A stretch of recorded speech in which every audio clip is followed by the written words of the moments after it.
Welcome to the State of Global-Agile Marketing podcast with your host, John Cass. Together, we'll take a closer look into the state of global-agile marketing. You'll learn from interviews with top agile thought leaders and practitioners and gain fresh new insights for your journey. Let's get ready to dive in. Welcome to the Global Agile Marketing podcast. I'm your host, John Cass, here in Boston, Massachusetts. Today, I'll be interviewing Misha van Hamersveld-Elbers, owner of the Veranda Versterker, and Marielle Roozemond, who is the owner of Agile Communication. Both Misha and Marielle are founding board members of the Dutch-based Agile Marcom's consortium. So today's podcast is on the state of agile marketing in the Netherlands. Welcome, Misha and Marielle.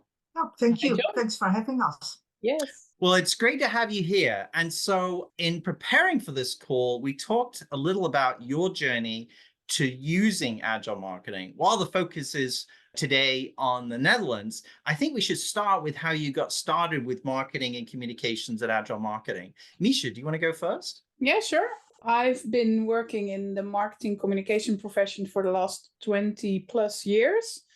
And at some point, I experienced that more and more I needed to struggle with IT because I wanted a new website or make a new internal medium or something.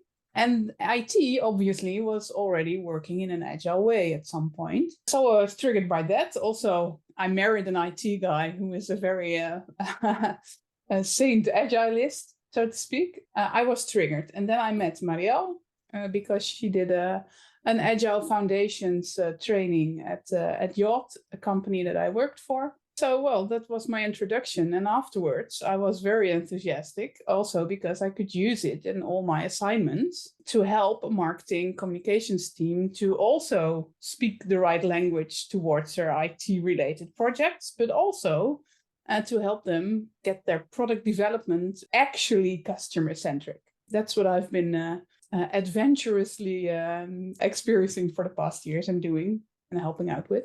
Great. Marielle? Yes, my agile marketing journey began when I was in a personal crisis, actually. I was working in complicated projects for some time, and I was wondering, is there all there is? Doing stuff, being accountable, having not so much professional space. And after I thought, well, let's change jobs, let's go to some other sector, I really started to listen to my colleague, Arie van Bennekom. He's also a co-author of the Agile Manifesto, and I really started listening to his ideas. I already, of course, as a marketeer, I interviewed him to write an article on it. I even edited a book on agile testing from another agile professional, but then I really made some contact with the ideas.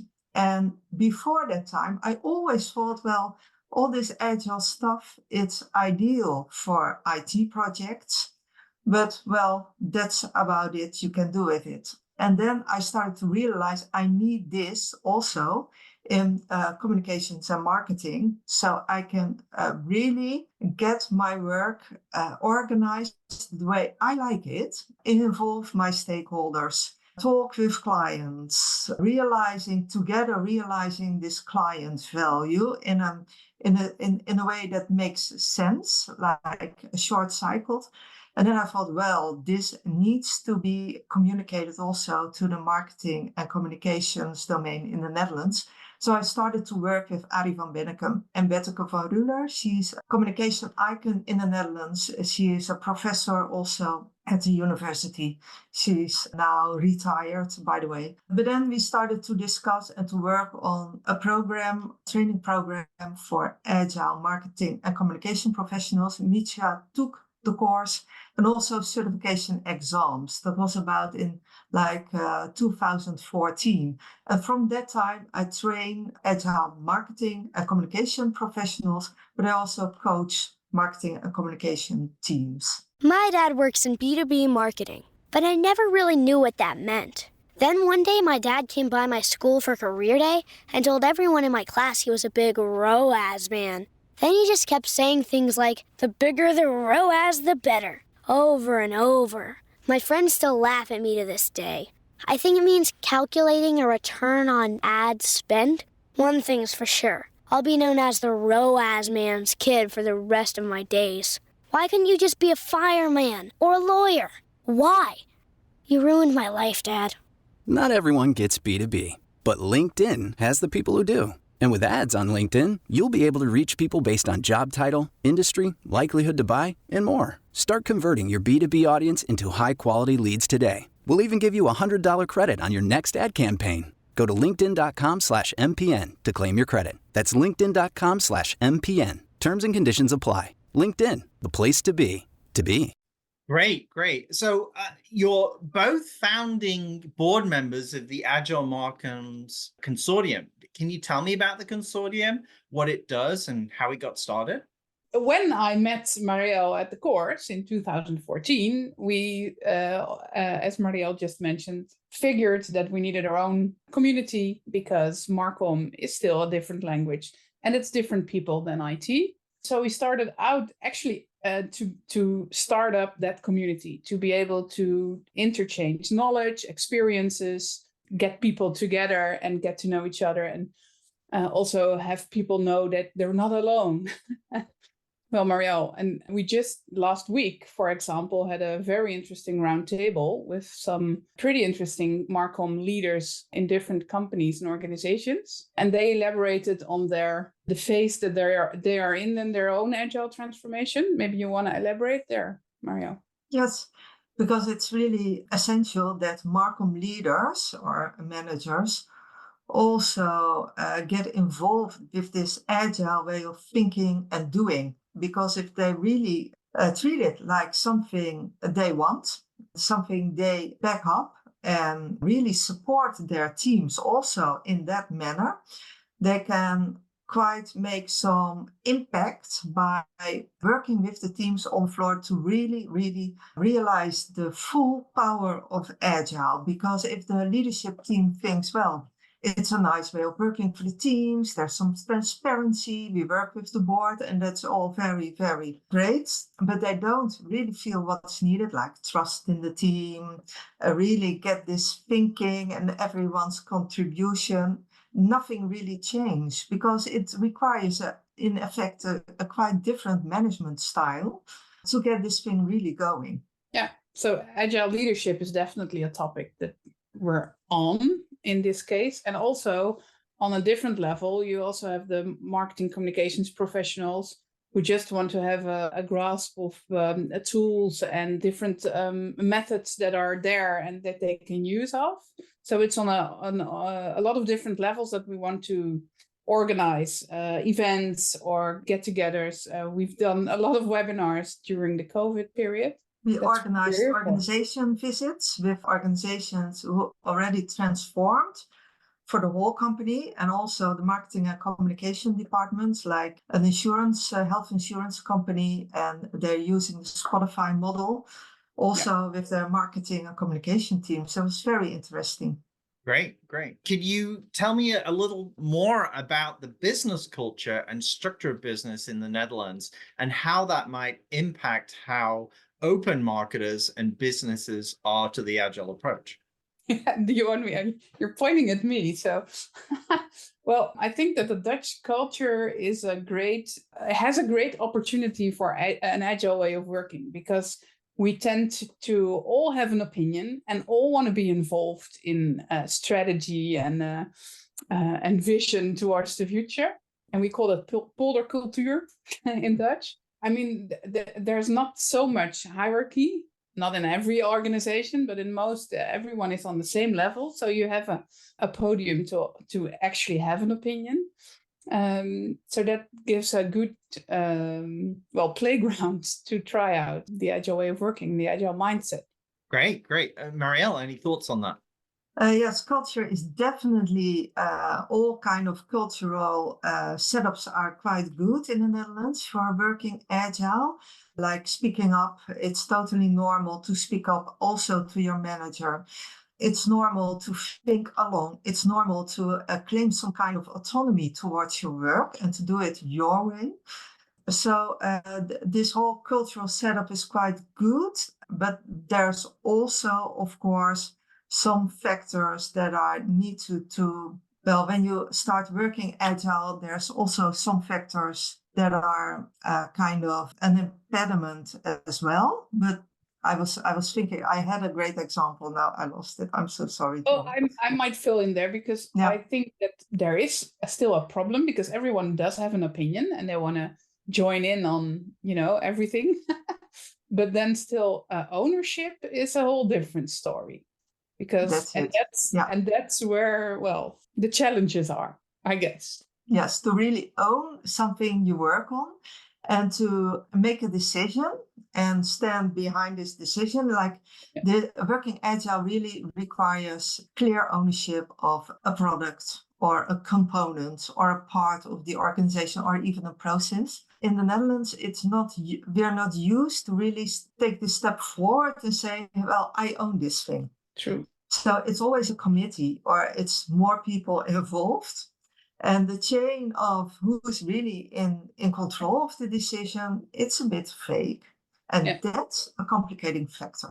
So interesting. So it's the collective responsibility for the project. That's what you're saying. Yeah. And sometimes things are going a little bit slow by that, and you need agile to speed up a little bit to really deliver your results. People do that, making plans, and then implementation or actually realization. Well, that's where agile can come in, but And how would you describe the culture of marketing departments in the Netherlands? We talked about the need for innovation in marketing and communications. What are your thoughts on that, Misha?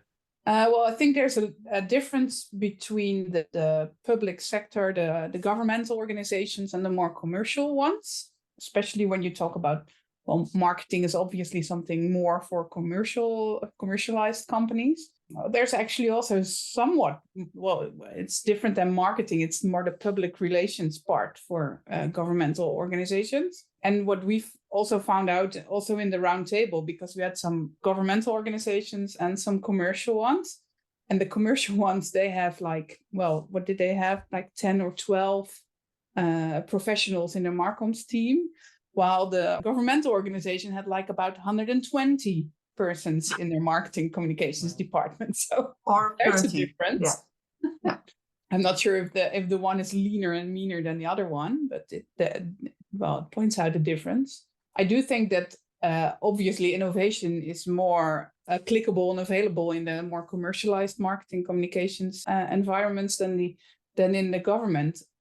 Although on the other hand, they have the people, so there's a lot of knowledge there. To add to that, also a characteristic of these departments is that they're all totally overwhelmed with work. It doesn't matter how much people they have too much work for what they can handle. And it's kind of a problem with prioritization because they can't do it all. And when they say, no, we are not going to do this, then often the response is, you have to do this. So it's some kind of impossibility to prioritize. And that's a signal for me that we're not quite yet positioned in the right manner in organizations. We're not always having the conversations at the right tables. Because if you do and you work from strategy, it's much, much easier to prioritize. I think also that a lot of marketing communications departments still have their underdog position, kind of. And people in the organization see them as, oh, you're the ones from the nice campaigns and the nice, informational, intranet website stuff. While obviously marketing communications, especially marketing, should have a bigger role in actual product vision and getting the customer inside of your company. And I think that's maybe even a maturity thing that needs to be solved at some point. And I know that Betteke is the knight in shiny armor for that. Yeah, she's really concerned about having the position of the marketing communication department right. Yes, not the arts and crafts department, as Jim Newell calls it. Yep. But then really, at the right tables, having the right conversations. Yeah. That makes absolute sense about that marketing leadership perspective. So moving on, what is your assessment at the level of adoption of agile marketing by companies in the Netherlands? What examples do you see? You mentioned the exploration of agile study. Can you also provide some insights from that?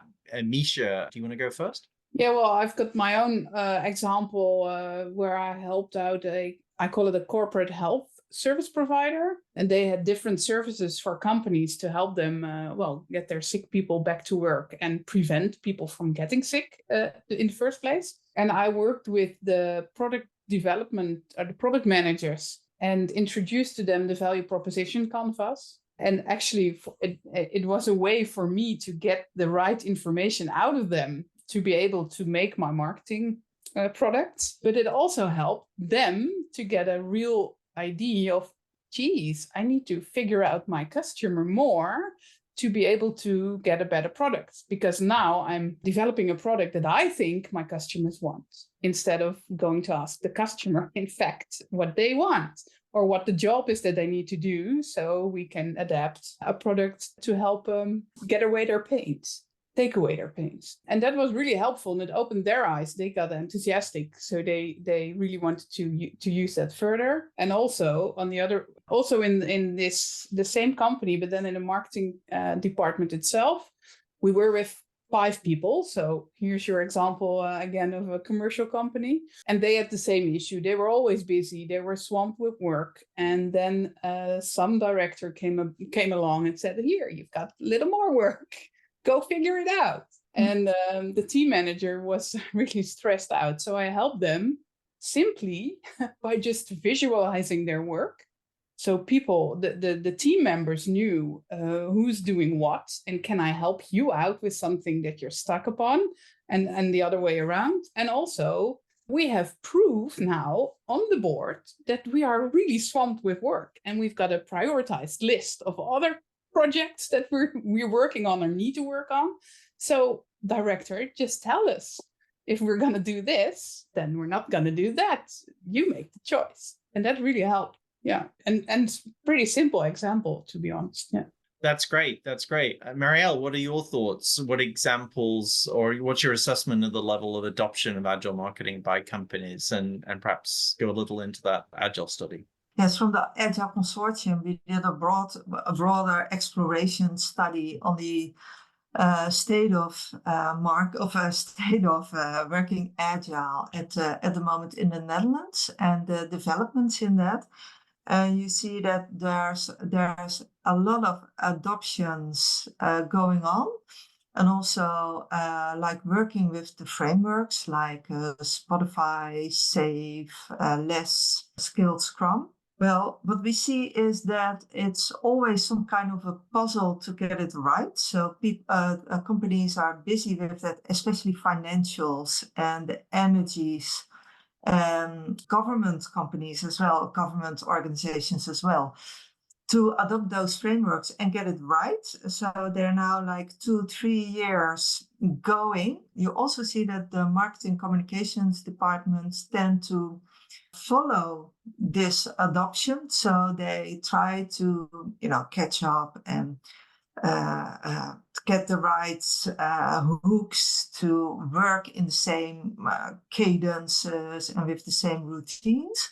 It's usually quite successful in the beginning, because the adoption in the beginning goes quite fast from the marketing and communication departments, but it stalls somewhere after they have the events and the routines. It stalls at really getting this full potential out of Agile, like having these really good conversations, like really making hard choices, not being focused on efficiency, but on effectiveness, like doing the right things, doing valuable things for our clients. And that demands really also these equal conversations with the business IT value streams to really prioritize and not doing all the work, but to focus on things that really make a difference and really can impact something. And we also found out in this broader exploration study that in some ways the marketing and communication department even functions as an enabler for the rest of the organization, because sometimes this whole development starts with the marketing communication departments. They start working agile, and it's some kind of ripple effect to the rest of the organizations. People and a team surrounding these departments get curious. How are you doing? What's the effect? Oh, you're really serious about this. Let's try it. So, and it's also seen as also like departments like procurement and finance, they also have, and HR as well, they have to go along with this whole broad adoption from a company or an organization.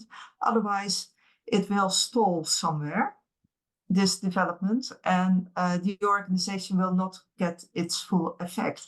And I'm very happy to see that in the Netherlands, it's also these marketing communication departments who can get quite fanatic about adoption of Agile. And up until now, other departments would think, this is IT, it's an IT party, they do their stuff, it's not for us. And now we're showing them it is for anyone outside of IT as well. That's fascinating that marketing is helping to increase broader adoption for business agility. Were there any particular industries in the Netherlands where adoption is really happening quite heavily? Well, we have the government. They're quite heavily adopting Agile, or also in communications and marketing.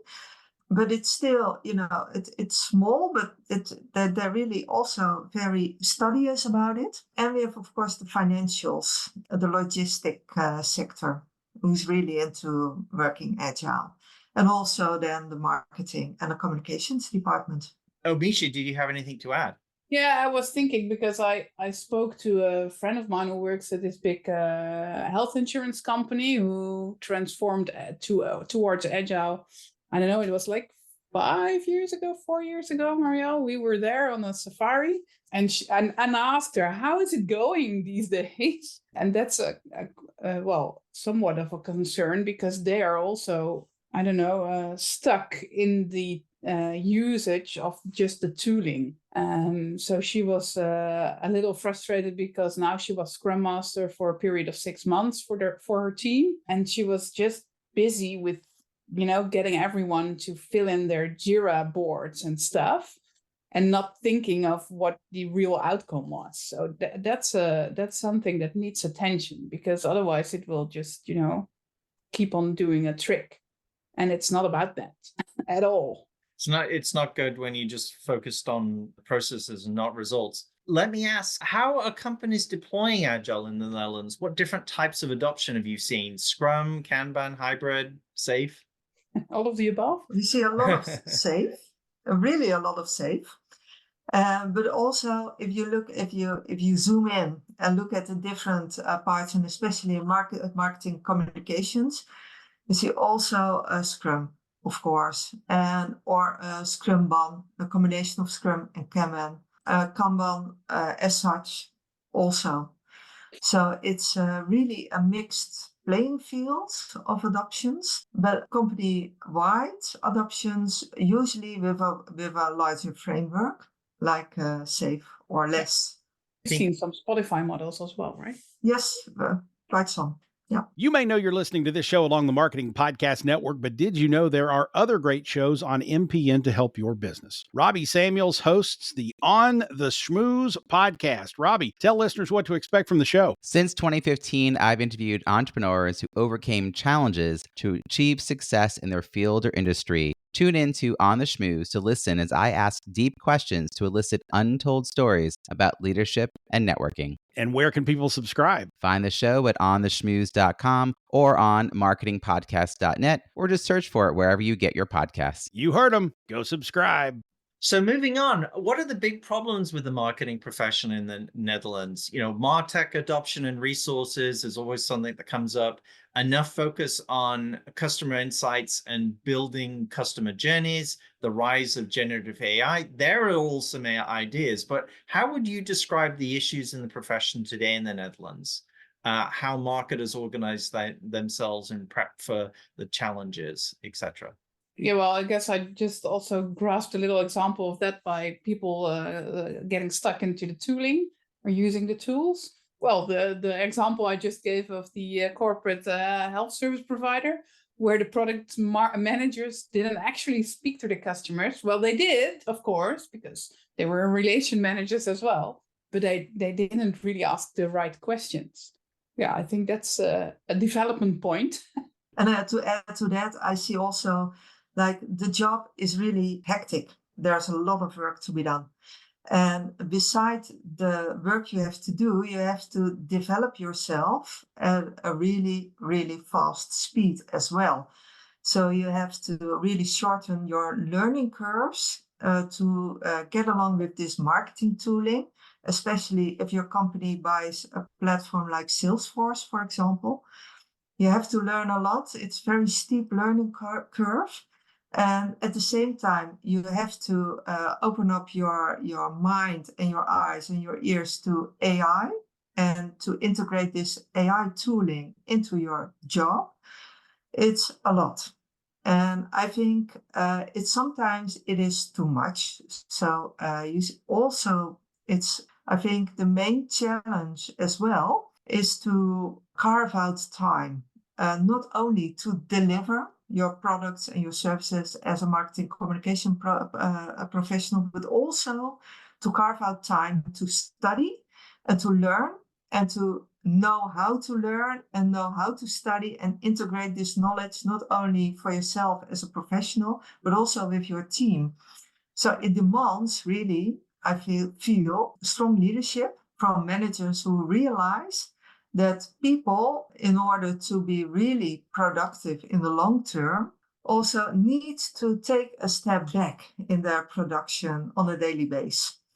And what's the right strategy for agile adoption in the Netherlands? Is it finding motivated individuals or pushing the concept of agile marketing? What's the importance of leadership in agile marketing implementation in the Netherlands? Without their support, you won't get anywhere, because it definitely needs to come both ways. So you need the enthusiastic individuals because they're your ambassadors, but you definitely need leadership to be on board. It's also a behavioral change. People need to behave differently, and I think that's the tough part of this whole agile adoption thing. Also in agile marketing and communications, people need to change their behavior, and it's quite a hard thing to do. But people who are invited to change their behavior by the leadership who can communicate on an honest and authentic and sincere way, like also we know it's hard and we did it ourselves, and I didn't like it in the beginning because it took so much time and I didn't really understand it. But after that, I really understood how it could help the leadership team and, have an equal conversation from person to person, individual to individual. It really helps because it's sincere and it helps people to get over this threshold and to try and to keep on trying, because you can't change behavior overnight. It's a process, and it sometimes takes 1 year, 2 years. You really need the backup of the leadership who feel it inside. They feel an urgent need for this change, because otherwise it will dissolve again, and some new technique or way of work will be tried. And I think if you really master the foundations of the agile way of work in marketing and communications, you're ready for next steps. So once you have it right, it's much easier to adopt like data-driven marketing or data-driven communication. Much easier to integrate AI in your work streams. It needs some kind of I don't know how to call it. It's a really firm leadership firm to keep your back straight all the time. And to just go through this difficult desert of this behavioral change. Yeah, well, then supportive leadership really helps. If only in, the safety idea of people to actually speak up or be firm and have that right and open conversation. Because if you have leadership that's kind of old-fashioned and believe in hierarchy and just tell their people what they need to do, and then you won't get anywhere. So agile leadership is definitely something else than the traditional way of leadership was. So we've got something to do there as well, I guess. Not only within marketing communications, but we might be the ones helping them, because at some point right now, I'm also at the management team level, helping them out how to involve their teams towards a big transformation that's coming up. So I'm helping them to do the right conversations and the open conversation, the true conversations, so to speak. And lastly, what do you think the future of agile marketing is like in the Netherlands? And also, I think it's interesting to consider the perspective of the study that you just did as well with regards to the future of agile marketing in the Netherlands. From the study, we see that this whole broad company-wide adoptions, they're now on track. So companies get used to it, they tweaked a little bit, they can work with it. And I think in regards to marketing, it's easier also to embed the marketing department within those transformational frameworks to get some kind of a routine of working together and to have these common events together as well with all the experts needed. And I see also it's now not so much focus anymore on this, like getting to know how to work with Agile. It's like more a common. Sometimes people even work Agile without knowing it. They work Agile because it's all short-cycled. It's all work in teams. It's all transparent with reward, etc. And I think that is also the future of Agile in the Netherlands. It's more like a commodity or a hygiene factor. It's a modern way of work, more or less, and not so much Agile. But it's the infrastructure for all kind of new developments. And I think the marketing and communication departments who really invested in adopting this agile way of work, they really have a head start compared to other departments who didn't do this hard work. Because if you need to get to the same level at this moment, it's quite, you have to push yourself really hard. But it still pays to invest time in it. And I think there's a lot of departments and teams who just need to start. They didn't do anything yet in a real profound sense. I think there's still space for a lot of transformations in agile marketing communication teams. Yeah. And also with teams doing that, just pushing a little bit to the business side of the organization as well, to take them along and to help them as well, getting used to this way of working. Great. Misha, what about you?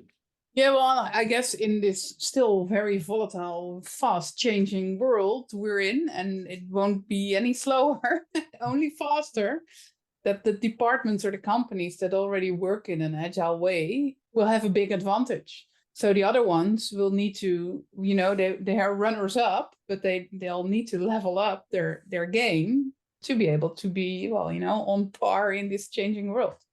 Otherwise, you won't make it, I guess. Well, great. Misha, Marielle, I really want to thank you for doing today's podcast on the state of agile marketing in the Netherlands. Thank you so much for joining us. Very nice to do so. Thanks, John. Yeah, thanks for having us. Nice talking to you. So thanks for joining us on the Global Agile Marketing podcast with John Cass. My thanks to Misha and Marielle, and we'll see you next time. Thanks for joining us for another episode of the Global Agile Marketing Podcast. Be sure and subscribe to our show and leave a review to let us know what you thought of today's episode. And if you like what you heard and want to learn more, visit Global-Agile-Marketing.com. You may know you're listening to this show along the Marketing Podcast Network, but did you know there are other great shows on MPN to help your business? Christy Heiler hosts a fantastic podcast called Own It. Christy, tell us more about the show. Own It is all about celebrating women and non-binary advertising agency owners. We talk about buying out of the Boys Club of Advertising because less than 1% of ad agencies are owned by women. And where can people subscribe? You can find the podcast at untilyouownit.com. We're also on the Marketing Podcast Network at marketingpodcast.net. And of course, you can subscribe wherever you get your podcasts. You heard her. Go subscribe. This podcast is heard along the Marketing Podcast Network. For more great marketing podcasts, visit marketingpodcasts.net.